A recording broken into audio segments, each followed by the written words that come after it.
moi, je vais vous dire ce que j'ai vécu. C'est à l'église Saint-Mathieu. C'était quelque chose que jamais j'aurais pensé de vivre dans ma vie.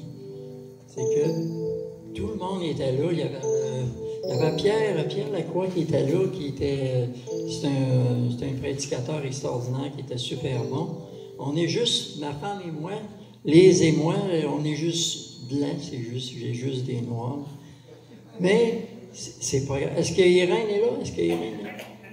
Ben, je sais que c'est Irène. Irène a dit, viens-tu, il y a de la prière. Elle a dit à l'église à Saint-Mathieu. Fait qu'on part, on va à Saint-Mathieu. Ça fait que là, le prêtre, il dit son homélie, il dit tout. Puis à la fin, ceux qui voulaient faire prier sur eux autres, on faisait prier sur nous autres.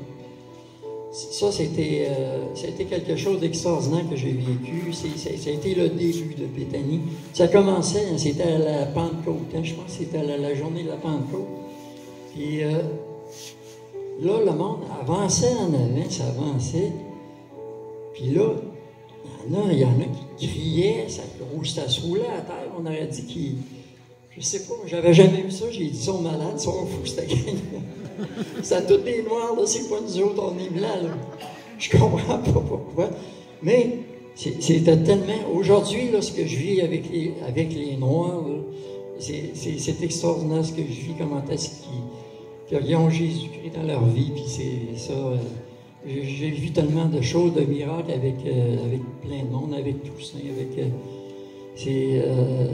Jésus est avec nous autres, vous pouvez être sûr qu'il est avec nous autres. Il y a les anges et toutes sortes de choses. Hein? On me parlait, mais jamais j'aurais pensé avoir l'Esprit Saint dans moi, le ressentir. Mon âme est, on peut pas dire qu'on a un cœur, on a un âme. Avec Béthanie, tu as un âme. C'est beaucoup plus fort que ça. Mais ce que j'aime aujourd'hui, c'est qu'il y a des Blancs qui sont ici, puis qui sont forts, qui ont beaucoup de spiritualité, parce qu'avant ça, est-ce qu'il y en avait dans le temps, au début de Béthanie, à Saint-Mathieu, qui ont venu ici, il devait en avoir à Saint-Mathieu qui sont encore ici? Il n'y a personne qui sont ici. Et en tout cas, Marie-Chantal était là, parce qu'elle était témoin de toutes sortes de choses qu'on a vécues. C'était à la Pentecôte, hein? Ah oui, c'est ça. Fait que là, le prêtre, il vient, à la fin, tout le monde, ça se roulait à terre, ça criait, ça fait toutes sortes de choses. Puis là, le prêtre, il met la main sur moi comme ça. Il me dit, votre cancer est guéri. Il me dit, mon cancer est guéri, je ne l'ai jamais vu de ma vie, là. C'était un gars de Montréal. En plus, un prêtre de Montréal qui me dit que mon cancer est guéri. Là, ça m'a touché réellement beaucoup parce que je dis, cet homme-là, c'est un homme de Dieu. Puis c'est comme Marie-Chantal, c'est notre bergère, c'est tellement spirituel. Là. On devient tous spirituels ici, hein, je pense. Hein? On devient dans la famille, de Béthanie. Moi, je suis très content. Très content de tout ce que je vis parce que ça fait du bien. C'est ça, loué sois-tu, Seigneur Jésus. Mais Jésus, il n'est pas mort. Hein? Jésus, il est ici, puis il est dans nous, puis l'Esprit Saint, je peux vous dire, pour l'avoir vécu, je sais que l'Esprit Saint, on veut dans nous. Amen. Il ne faut pas vous m'applaudissiez, c'est lui. Amen. Amen, toute la gloire revient à Dieu. Alors, ce que le frère Laurent essayait de nous dire, c'est que il a commencé avec Béthanie ce jour-là, à une effusion du Saint-Esprit de la Pentecôte.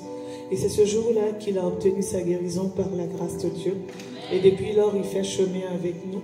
Il faisait partie de la minorité visible dans le temps.